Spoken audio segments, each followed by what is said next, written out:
Ya, Assalamualaikum warahmatullahi wabarakatuh.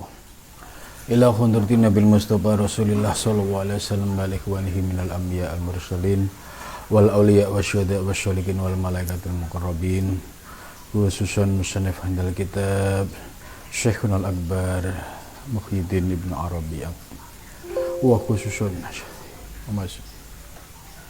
lahumul fatihah. A'udzu billahi minasyaitonir rajim. Bismillahirrahmanirrahim. Alhamdulillahirabbil alamin arrahmanir rahim maliki yaumiddin.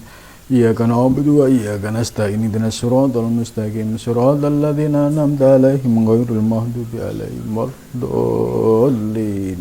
Amin. Bismillahirrahmanirrahim. Subhanaka la ilma lana illa ma 'allamtana innaka antal alimul hakim. La khawla wa la quwata illa billahil aliyyil azim. Rabbis shrahli sadri wa yassirli amri wahlul 'uqdatam min lisani yafqahu qawli. Amin ya rabbal alamin. Qala musannif rahimakumullah wa nafa'na bihi wa bi ilmihi fid dharain. Amin ya rabbal alamin.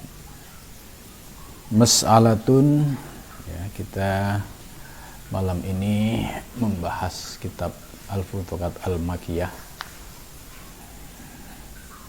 Mudah-mudahan dengan mengkaji kitab Al-Futuhat Al-Makkiyah ini kita diberikan anugerah kefutuh oleh Allah Subhanahu wa taala, dapat memahami makna lahir dan batin dari penjelasan yang disampaikan oleh Syekhun al-Akbar Ibnu Arabi.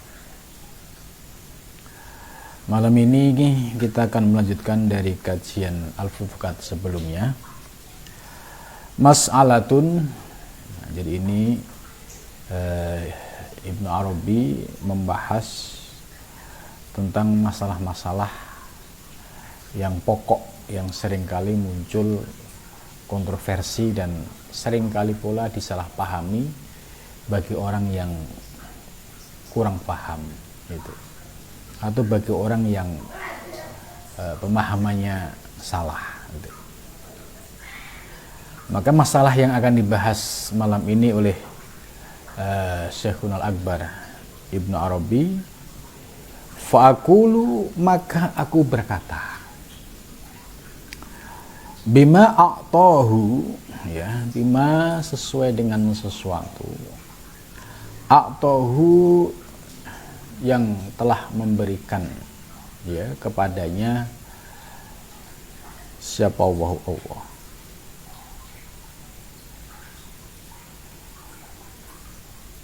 Al-kasfal iktisomi, yaitu ketersingkapan, kasaf al-iktisomi yang bersifat iktisom. Iktisom itu terkait erat atau terkoneksi dengan ilahiyah, wilayah ilahiyah. Jadi yang dimaksud dengan al-kasful iktisomi yaitu orang yang mendapatkan pencerahan ilahiyah sehingga diberikan anugerah bisa melihat segala sesuatu yang dipandang dari sisi substansinya, dari sisi hakikatnya. Lah, anugerah kasaf ini merupakan minnah dari Allah Subhanahu wa taala. Maka bagi orang-orang yang diberikan anugerah kasaf ini, tentu dalam melihat objek sangat berbeda dengan orang yang tidak diberikan anugerah kasaf. Ya, contoh, ya, ada dua orang sama-sama melihat keindahan laut. Orang yang pertama, misalkan A, ya, dia melihat dengan pandangan lahiriah, hanya melihat laut yang luas, kemudian deburan ombak, terus lihat buih-buih yang ada di pinggir pantai. Jadi dia memandang sebatas lahiriah. Sedangkan yang satu mendapatkan anugerah kasaf, yaitu pandangan yang dibuka oleh Allah Subhanahu wa taala. Matanya melihat objek yaitu laut dan keindahannya, akan tetapi hatinya tersingkap, terbuka dalam melihat apa yang dilihat. Dia bisa mengembalikan kepada Allah Subhanahu wa taala. Bahkan dari melihat laut ini, dia mendapatkan banyak inspirasi tentang hakikat wujud. Itu contoh misalkan melihat laut yang begitu luas, ya, isinya adalah air. Begitu juga melihat ombak. Ombak itu adalah terpaan angin yang cukup kencang, kemudian bergelombang menjadilah ombak. Ombak hakikatnya juga air. Laut hakikatnya juga air. Kemudian ketika sampai pinggir ada buih. Buih ini juga hakikatnya air. Jadi nama laut, nama ombak, nama buih ini esensinya, zatnya adalah sama, yaitu air. Ini bagi orang yang mendapatkan anugerah ilmu kasaf secara ilmi, ya, dia akan mengerti tentang teori hakikat wujud. Nah, setelah paham tentang teori hakikat wujud ini, ya, akan terasa lebih nikmat kalau diamalkan, dirasakan, yaitu dengan istilah suhud. Yaitu suhud itu mata lahiriahnya memandang objek, tapi mata batiniahnya terkoneksi mengingat Allah Subhanahu wa ta'ala. Ini jadi dua orang ini ternyata sama-sama dia melihat objek, yang satu hanya sebatas lahiriah, yang satu memiliki pemahaman dan rasa yang sangat mendalam sekali. Inilah perbedaan antara satu orang yang terhijab sedangkan yang satu diberikan anugerah kasaf oleh Allah Subhanahu wa taala. Maka para pengkaji ilmu yang diajarkan oleh Ibnu Arabi itu adalah ilmu-ilmu kasfi. Maka orangnya disebut ahlu kasfi. Nah, maka frekuensi orang yang belajar ilmu kasfi ini ya tentu harus memiliki dasar akidah Asy'ariyah. Harus memahami tentang peta sifat wajib 20. Sifat wajib 20 dibagi menjadi 4, nafsiyah, salbiyah, ma'ani, ma'nawiyah. Nah, kalau sudah paham dasar ini, kemudian naik kepada pemahaman ahlu kasfi, ini baru menemukan dasar pondasi yang kokoh di dalam mengamalkan ahlu kasfi.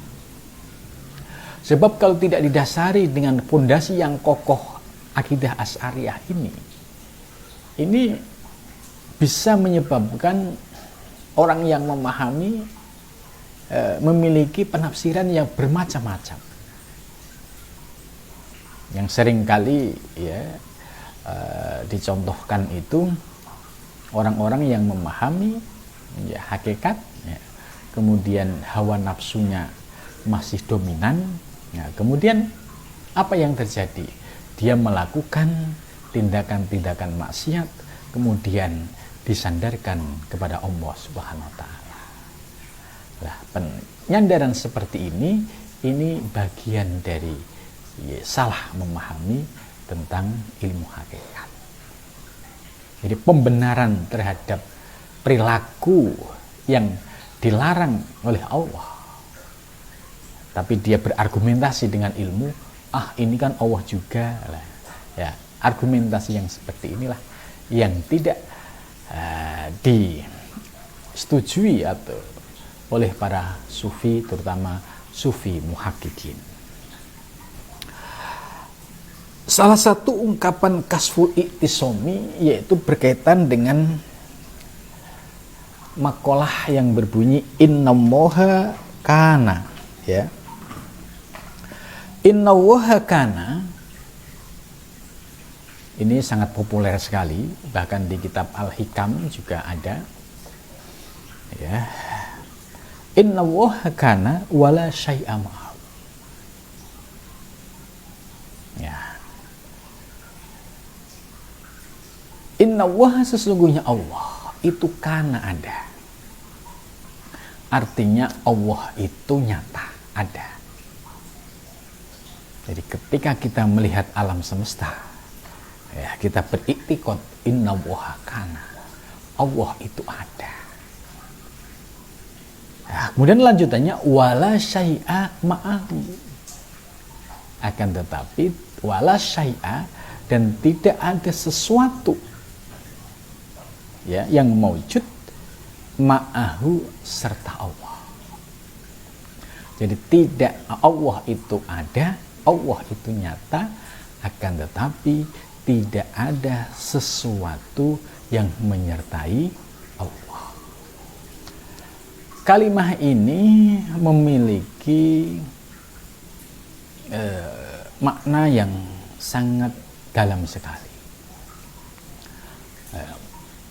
Seperti tadi,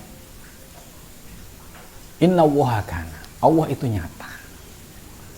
Ketika kita melihat alam semesta dengan menggunakan kalimat ini, innallaha kana, sesungguhnya Allah itu nyata, apakah keyakinan kita sudah klik, yakin, ataukah masih ragu? Ya. Nggak ada, yang ada kan hanya wujud alam semesta makhluk. Nah, ini tandanya orang yang masih terhijab. Tapi kalau orang yang sudah mendapatkan anugerah kasfu ilahi, innallaha kana, lihat alam semesta ada, dia langsung batiniahnya bisa mengembalikan kepada Allah Subhanahu wa taala. Sebab adanya alam, ya, diadakan oleh yang maha ada, yaitu Allah Subhanahu wa taala. Maka ketika melihat sesuatu yang ada, dia akan selalu ingat yang maha ada. Maka inilah yang dimaksud innallaha kana. Nah, ini sama kayak perumpamaan pertama tadi. Kalau orang yang sudah mendapatkan anugerah kasfi, kalimat ini sangat nikmat sekali. Ya, kaitannya dengan praktek memandang wujud alam semesta. Ketika melihat aneka ragam wujud, innallaha kana, itu hatinya terasa nikmat. Karena apa yang diyakini, yang dirasakan adalah sebuah kebenaran. Kemudian wala syai'a ma'ahu. Nah, ini yang harus dipahami. Wala syai'a, dan tidak ada sesuatu sedikit pun ma'ahu, serta Allah. Kalimat yang terakhir ini untuk menjaga tanzih Allah, yaitu untuk menjaga kemahasucian Allah. Allah ada, akan tetapi tidak ada sesuatu yang menyertainya. Sebab kalau ada sesuatu yang menyertainya, ini berarti Allah perlu sesuatu, dan ini mustahil bagi Allah. Allah ghaniyun, ya, maka ya tidak perlu sesuatu apapun. Maka wala syai'a ma'ahu ini memiliki pengertian bahwa Allah, ya, terjaga sifat kemahasucian Allah, sehingga orang yang memahami tauhid ahlu kasfi ini tidak mudah, ya, ketika melihat wujud alam-alam tadi, dia setelah dia ngerti, itu semua kan ciptaan Allah, ya. Nah, yang tidak boleh terucap dengan kalimat kana wala syai'u, jangan sampai ini wujud ciptaan disebut dengan panggilan pencipta, gitu. Jadi Yang dimaksud dengan wala syai'a ma'ahu itu jangan sampai wujud ciptaan, makhluk ciptaan disebut dengan nama penciptanya. Gitu. Sebab nama penciptanya Allah itu maha suci. Sedangkan makhluk itu tasbih, ciptaan. Itulah. Kalau paham makalah ini tentu dalam prakteknya dia sudah ngerti. Oh iya, wala syai'a ma'ahu artinya tetap menjaga sifat tanzih, sifat maha suci Allah Subhanahu wa ta'ala. Jangan sampai yang makhluk yang diciptakan dipanggil dengan nama penciptanya. Nah, ini yang tidak boleh. Ini jelas beragam makhluk macam-macam. Ya panggillah sesuai namanya. Jangan dipanggil nama penciptanya. Sebab pencipta dan yang diciptakan beda. Tuh, ini dalam rangka untuk menjaga sifat tanzih Allah Subhanahu wa ta'ala, ya. Jadi innallaha kana ini ya memiliki makna yang sangat dalam sekali kalau kita urai, ya, bahwa Allah itu nyata. Ketika kita melihat alam semesta, ya itu nyata. Sebab nyatanya apa yang ada itu diadakan oleh yang maha nyata. Gitu. Maka apa yang nyata, ya sebagai wujud kenyataan yang maha nyata. Gitu. Inilah kalau kita paham bahwa dengan kata lain wujud alam semesta yang ada ini disebut sebagai tajalli al-haq. Ini bahasa yang sudah diperhalus, ya, sebagai tajalli wujudul haq gitu. Sedangkan wala syai'a ma'ahu ini tetap bisa memandang terhadap makhluk, tapi kita bisa bersikap secara proporsional, yaitu dengan cara menjaga sifat maha suci Allah atau sifat tanzihnya Allah. Nah, pemahaman yang demikian ini baru disebut pemahaman yang utuh, ya, karena tidak mencampur aduk. Mencampur aduk itu apa? Ya seperti orang menyatakan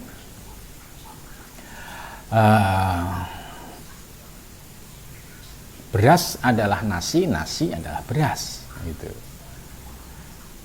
Ya, sebenarnya prosesnya beda, gitu. Allah adalah alam, alam adalah Allah. Ini yang disebut mencampur aduk. Dan ini tidak dibenarkan oleh para ulama sufi muhaqqiqin. Nah, orang-orang yang suka menafsirkan, memahami yang demikian ini biasanya disebabkan tadi kurang utuhnya dalam memahami hakikat wujud tadi. Nah, ya, jelas. Kita lanjut. Ilahuna, sampai di sini intaha sampai lafzuhu, lafadznya alaihissalam, yaitu alaihissalam. Alaihissalam itu biasanya ya diberikan kepada ya orang-orang yang memiliki kedudukan rohani, ya, alaihissalam. Nabi Musa alaihissalam. Tapi kalau Rasulullah itu ya biasanya pakai sallallahu alaihi wasallam. Jadi ini Imam Ibn Arabi ya hanya menggunakan dhamir seperti bima a'tohuhunya, ini kembali ke siapa? Ini juga misterius gitu. Tergantung dari pembaca ini memahaminya kemana. Terus di sini kan lafzuhu, hunya juga misterius karena fa'ilnya, subjeknya tidak disebutkan sebelumnya. Maka di sini memiliki ruang penafsiran yang sifatnya universal. Siapa? Yaitu orang-orang yang termasuk ahlu kasfi dari zaman ke zaman, ini masuk dalam kelompok dhamir yang maksud oleh Ibnu Arabi ini. Jadi bagi orang-orang yang diberikan pemahaman hakikat, diberikan pemahaman ahlu kasfi, maka dia akan mampu memahami kalimat innallaha kana wala syai'a ma'ahu. Nah, kalau dia sudah paham innallaha kana wala syai'a ma'ahu, nanti dampaknya dia akan bisa mempraktekkan pemahaman hakikat secara proporsional, tidak dicampur aduk gitu. Karena banyak sekali orang yang ya istilahnya baru belajar, belum tuntas, kemudian dia menafsirkan sendiri, akhirnya penafsirannya tidak terkontrol, kemudian ditambah mengikuti hawa nafsunya. Nah, ini seringkali terjadi penyimpangannya di sini. Tapi kalau kita berpegang pada kaidah-kaidah yang dijelaskan oleh para ulama sufi, ya insya Allah pemahaman kita ini ada gundelannya, ada pengalamannya, sehingga terhindar dari pemahaman yang menyimpang. Gitu. Wa ma ata ba'da hadza, dan segala sesuatu yang datang sesudah ini, ya, fa huwa mudarrijun fih, ya, sedangkan sesuatu yang datang sesudah tadi wujud itu bertahap, mudarrij. Ya, contoh proses kejadian alam semesta ini kan, ya Allah berfirman kun fayakun, tapi proses kun fayakun ini tidak langsung sekaligus, ada proses sunatullah, ada proses yang harus diikuti yang disebut sunatullah tadi. Contoh kejadian seorang anak ini enggak kun fayakun langsung jadi, enggak, ada prosesnya, ya, suami istri ketemu dulu baru berproses jadilah anak. Ya, hakikatnya ini tajalli dari kalimat kun fayakun. Gitu. Jadi kun fayakun itu tidak berarti kayak bim salabin langsung jadi, itu tidak. Tapi dia berproses sesuai sunatullah, dan itulah cara Allah, ya, untuk menunjukkan sebagai proses tajalli al-haq gitu. Jadi mudarrijun, tidak kun langsung jadi, tidak. Begitu juga alam semesta, itu ya nggak ujuk-ujuk gitu kan ada peristiwa heroik kan, mulai dari diciptakan malaikat dahulu, kemudian Adam terus ada Hawa, kemudian setelah itu malaikat disuruh sujud tidak mau, kemudian akhirnya malaikat yang menolak disebut iblis beranak pinak setan, mereka dendam kepada Adam, akhirnya dendam Adam dan Hawa, ya, dibisikin sampai melakukan larangan Allah, kemudian Allah murka, setelah Allah murka diturunkan ke muka bumi, ya, ini proses kun fayakunnya ya begini ini gitu loh. Nah, terus sampai di bumi, ya, Adam ada di sekitar India, Pakistan, ya, sedangkan Hawa ada di sekitar Jeddah sana. Akhirnya terjadilah pertemuan di Jabal Rahmah. Gitu. Jadi ini proses pemaknaan kun fayakun ini tidak berarti dipahami bim salabim kayak tukang sulap. Kun itu disampaikan oleh Allah di zaman azali, yaitu di zaman, kalau dalam teori martabat 7, di zaman wahidiyah. Ya, itu kun di sana. Tapi proses sampai menjadi wujud di alam atsam, ya, melalui proses sesuai yang ditetapkan oleh Allah Subhanahu wa ta'ala. Maka di sini wa huwa mudarrijun fihi wa huwa qaluhum, yaitu ucapan mereka, wa huwa al-an ala ma alaihi kana. Ini kalimat ini dikutip juga oleh Syekh Ibnu Athaillah As-Sakandari, ya, di kitab Al-Hikam makalah yang keberapa, ya, di bawah 30 lah kurang lebih, Itu ada innallaha kana wala syai'a ma'hu wa huwal an ala ma alaihi kana. Jadi sumber yang menjadi rujukan oleh kitab Al-Hikam Syekh Ibnu Athaillah adalah kitab Al-Futuhat Al-Makkiyah itu. Kemudian apa yang dimaksud wahwa al-an alama alaihi kana? Wahwa dan bermula Allah al-an sekarang ya. Alama alaihi kana sebagaimana kondisi yang ada. Jadi maksudnya alaihi makana, alama alaihi kana, kondisi kehidupan yang nyata saat ini, ya itulah kenyataan tajalli wujudul haq. Jadi kalau kita memiliki basic pemahaman yang demikian, melihat kehidupan alam semesta itu tetap dalam pandangan memandang Allah. Jadi terasa indah. Gitu. Karena yang dipandang selalu Allah sebagai al-muharrik al-hakiki, penggerak yang hakiki, yang sebenarnya. Gitu. Yuriduna fil hukmi, ya, mereka menghendaki fil hukmi di dalam hukum. Itu maksudnya ketika sudah wujud di alam semesta ini, ya semua mengikuti aturan hukum alam, fil hukmi, aturan hukum alam atau yang disebut sunatullah. Contoh mangga itu enggak kun fayakun langsung dari biji langsung besar terus berbuah, tidak. Ya dari biji dulu, kemudian berproses, tunas, kemudian terus sampai jadi pohon, sampai akhirnya berbuah. Gitu. Jadi membutuhkan waktu. Ini yang disebut yuriduna fil hukmi. Gitu. Lah hukum yang berlaku ini tetap harus dipandang, dikembalikan kepada Allah Subhanahu wa Ta'ala. Gitu. Ya. Ini salah satu bagaimana memahami tentang kehidupan ya dari sisi ilmu ahli kasfi ini. Contoh lain tadi saya sudah jelaskan, proses kejadian manusia di azali si A sudah dikehendaki oleh Allah.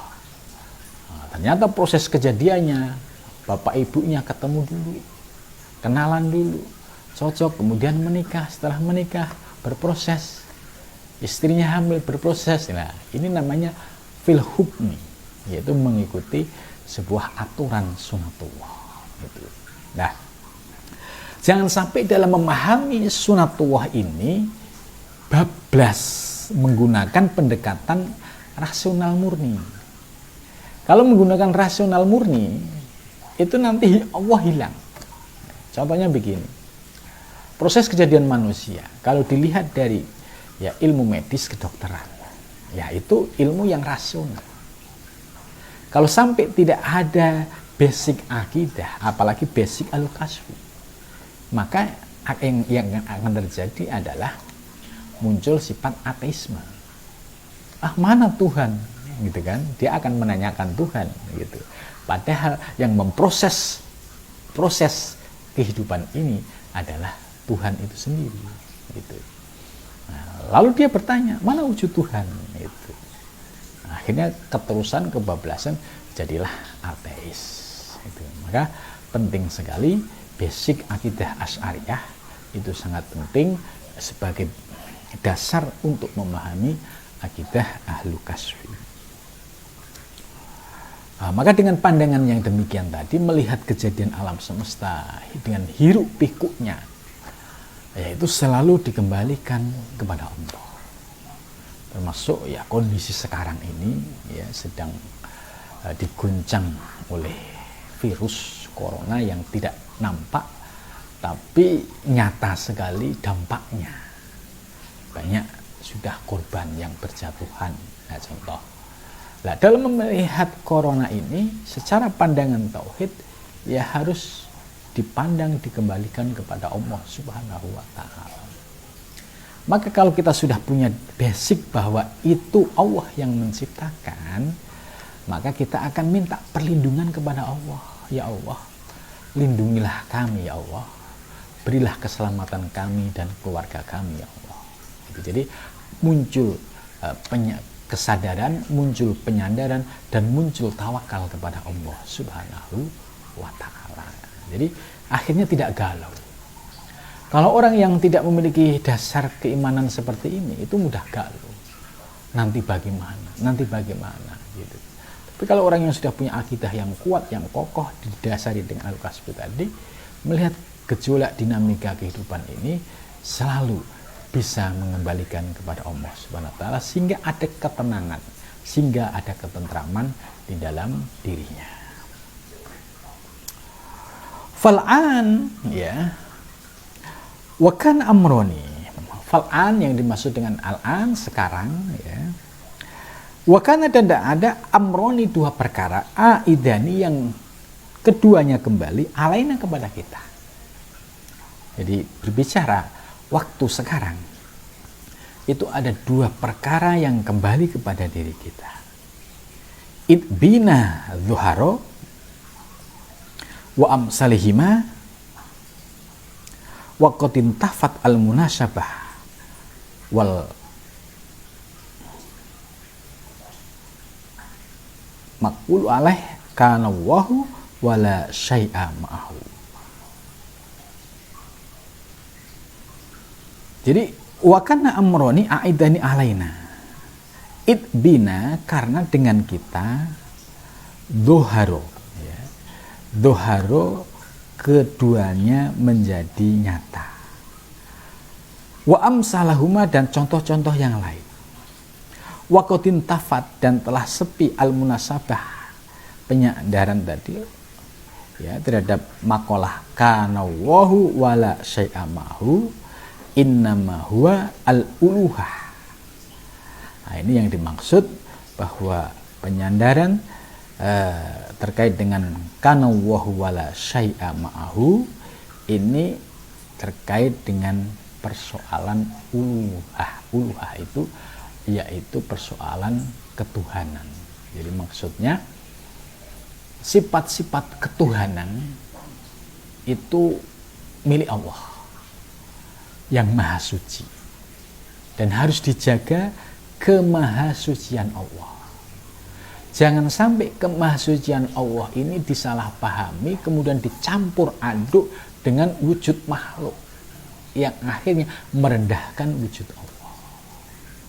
Contoh ya, seperti orang yang menganggap setelah dia paham tentang hakikat wujud ya semua adalah yang menciptakan Allah.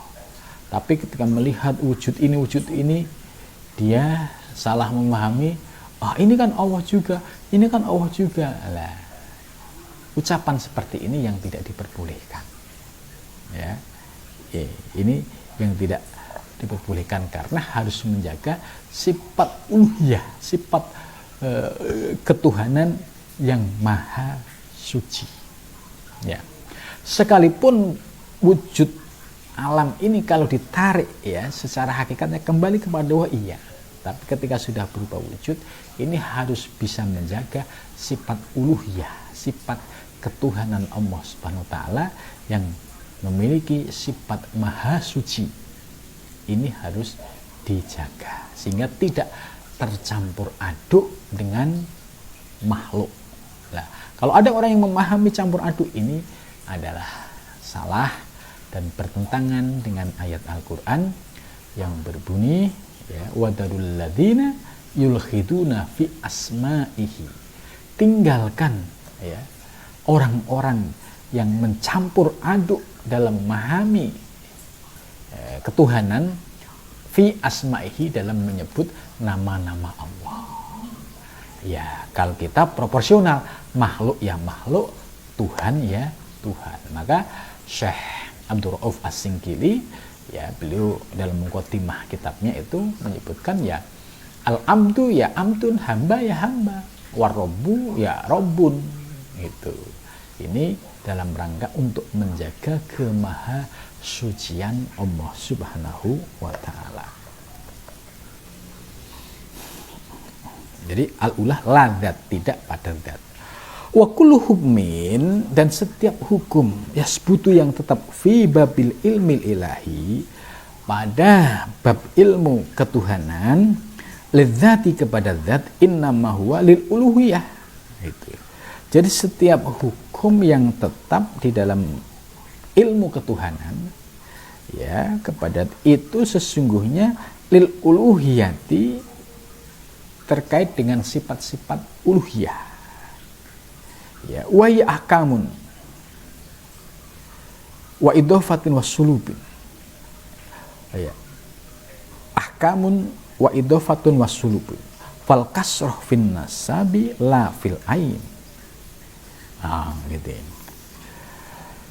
Jadi innama huwa lil uliyah, ya, jadi sesungguhnya Allah itu memiliki sifat-sifat ketuhanan tadi yang maha suci. Lah kemahasucian Allah ini tadi, ya, itu ahkamun, artinya disifati dengan sifat-sifat yang tidak dimiliki oleh makhluk. Contoh dalam akidah Asy'ariyah, dalam sifat salbiyah, yang punya sifat qidam hanya Allah, makhluk tidak punya. Yang punya sifat baqo, kekal, hanya Allah, makhluk tidak punya, makhluk akan hancur. Yang punya sifat mukhalafatul hawadisi, berbeda dengan ciptaannya, ya hanya Allah, karena Allah tadi, ya, wala syai'a ma'ahu, dan tidak ada sesuatu yang menyerupai Allah. Itu. Kemudian wahdaniyah, esa, Allah Maha Esa. Ya, jadi mulai dari qidam, baqo, mukhalafatul hawadisi, qiyamuhu binafsihi, berdiri dengan jaksan ini, wahdaniyah, keesaan. Nah, sifat 5 yang disebut salbiyah ini dalam akidah Asy'ariyah, ini adalah sifat khususiyah yang hanya dimiliki oleh Allah Subhanahu wa taala. Ini yang disebut sifat uluhiyah. Ini untuk membedakan antara sifat uluhiyah, sifat ketuhanan, yang mana sifat uluhiyah ini hanya dimiliki oleh Allah Subhanahu wa taala. Sedangkan makhluk sebagai ciptaan tidak. Buktinya apa? Makhluk qidam tidak punya.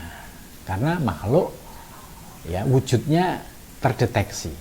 Seseorang lahir tanggal sekian, tahun sekian, terdeteksi. Ya, berarti dia tidak punya sifat qidam. Baqo, kekal. Manusia tidak kekal. Alam semesta tidak kekal. Manusia ketika kontraknya di dunia habis akan mati. Kemudian alam semesta juga sama. Ketika sudah saatnya nanti akan terjadi kiamat, semua akan hancur dan sirna. Ini satu contoh, ternyata sifat makhluk banyak sekali kelemahan-kelemahannya. Maka disinilah, ya, para ulama sufi harus bisa memilah antara sifat makhluk yang tasbih dan sifat Allah yang tanzih. Jadi tidak mencampur aduk, Tuhan adalah hamba, hamba adalah Tuhan. Ini pemahaman yang tidak tepat, ya. Fal kasroh fin nasabi, ya, wujud yang banyak, ya, seperti wujud makhluk yang ada di alam semesta, ini disebut kasroh karena beragam wujud, ya, mulai dari pohon, kemudian binatang, kemudian ikan, burung, itu kan jumlahnya bisa puluhan, ribuan. Itu namanya al-kasroh, ya. Nah, itu hanya di dalam penyandaran, lafil ain, tidak pada ain, substansi. Gitu.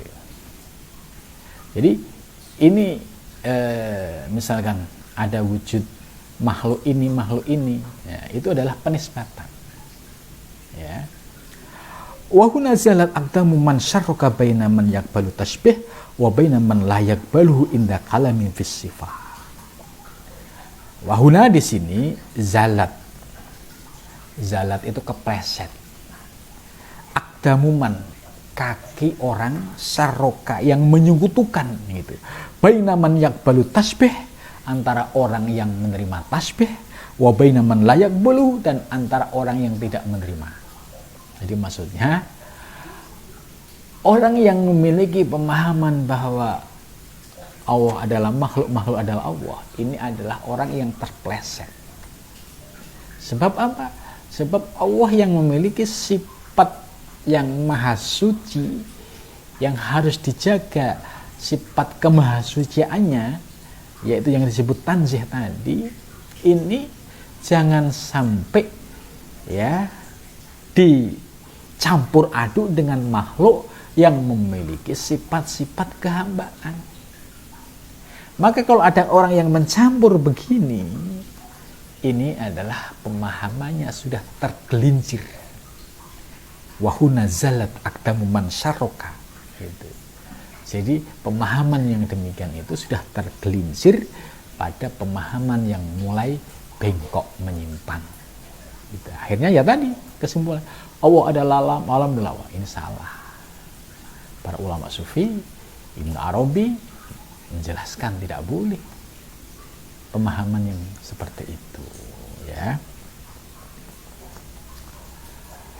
Wa'tamadu, dan mereka berpegang teguh fi dzalika, pada tersebut, alal umuril jami'ah, atas perkara yang terkumpul, allati hiya dalil, yaitu dalil, wal haqiqah, dan haqiqah, wal ilat, dan ilat, wasyarti, dan syarat, wahakamu, dan mereka menghukumkan biha, dengannya, ghaiban wasyahidan. Gitu. Akhirnya praktek setelah memahami tadi Allah al-Khaliq yang bersifat tanzih, makhluk yang bersifat tasbih, ya harus dipahami secara proporsional. Makhluk ya wilayahnya makhluk, Khaliq ya wilayahnya Khaliq gitu. Ya.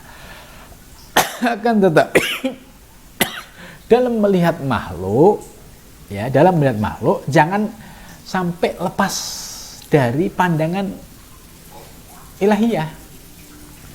Gitu. Jadi maksudnya melihat makhluk hanya melihat makhluk, objek tok, ya. Ini juga tidak benar. Karena makhluk ini ciptaan. Ketika memandang ciptaan harus ingat yang menciptakan. Inilah yang disebut wasyahidan, yaitu dengan pandangan suhud. Itu. Jadi jelas saya ulangi lagi bahwa dalam i'tiqad Imam Ghazali ini dijelaskan harus bisa memilah antara al-Khaliq yang memiliki sifat tanzih, maha suci, jangan disamakan dengan makhluk hamba yang memiliki sifat tasbih. Ya, akan tetapi dalam melihat makhluk tasbih harus bisa melihat di balik makhluk itu. Siapa yang mengadakan? Siapa yang mewujudkan? Inilah yang disebut pandangan suhud. Jadi dalam melihat wujud makhluk harus dilihat dengan pandangan suhud, yaitu memandang dengan mata hati, tidak untuk diucapkan. Wa amma syahidan, dan adapun orang yang memiliki pandangan suhud tadi, syahidan itu orang yang menyaksikan, gitu. Fakot yuslim, berarti dia ya telah selamat. Fakot yuslim, dan sungguh ya dia selamat, gitu.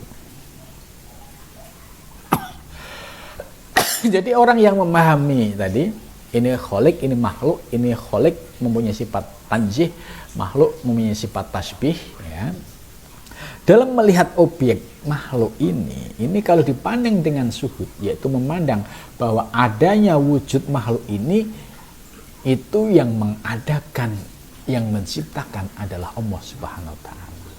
Nah, pandangan yang seperti ini disebut pandangan suhud. Jadi melihat wujud makhluk yang ada di alam semesta, hatinya terkoneksi memandang Allah. Ini yang disebut pandangan suhud. Itu. Sedangkan orang yang terhijab itu tidak bisa memahami di balik makhluk tadi. Ya makhluk ya makhluk, gitu. Ini apa? Pohon jambu, ya pohon jambu. tidak bisa memandang siapa yang menciptakan, yang mengadakan pohon jambu ini. Nah, ini yang disebut pandangan zuhud, itu selalu terkoneksi memandang kepada Allah Subhanahu wa taala. Sedangkan pandangan yang tidak, yang terhijab itu tadi, ini apa ya, jambu ya jambu. Terus disuruh memandang mengembalikan Allah, dia susah. Nah, ini apa? Tumbuh ya karena faktor alam, ada karena air, kemudian dia ada tanah, kemudian tumbuh gitu. Jadi akhirnya faktor alam. Nah, pandangan yang seperti ini yang disebut oleh Ibnu Arabi wa ghairu musallam. Pandangan ini yang tidak selamat, artinya tidak pas gitu ya, karena dia terhijab melihat objek, ya dia nggak bisa melihat yang hakikat di balik wujud yang dilihat itu, ya. Dah, mudah-mudahan dengan penjelasan ini kita semakin terbuka pemahaman, ya, memahami hakikat wujud dengan dalil yang jelas, argumentasi yang jelas, pemahaman yang jelas, praktek yang jelas. Dengan demikian kita akan terhindar dari pemahaman yang ilhad, yang menyimpang, yang bertentangan dengan ayat-ayat Al-Quran maupun hadis, dan juga bertentangan dengan pendapat para sufi al-muhaqqiqin, para sufi yang ahli hakikat. Mudah-mudahan kita diberikan kemudahan oleh Allah memahami kitab Al-Futuhat Al-Makkiyah dan diberikan anugerah futuh dan kasaf di dalam memahami dan mengamalkan ilmu-ilmu di dalam kitab ini. Sampai di sini dulu. Wassalamualaikum warahmatullahi wabarakatuh.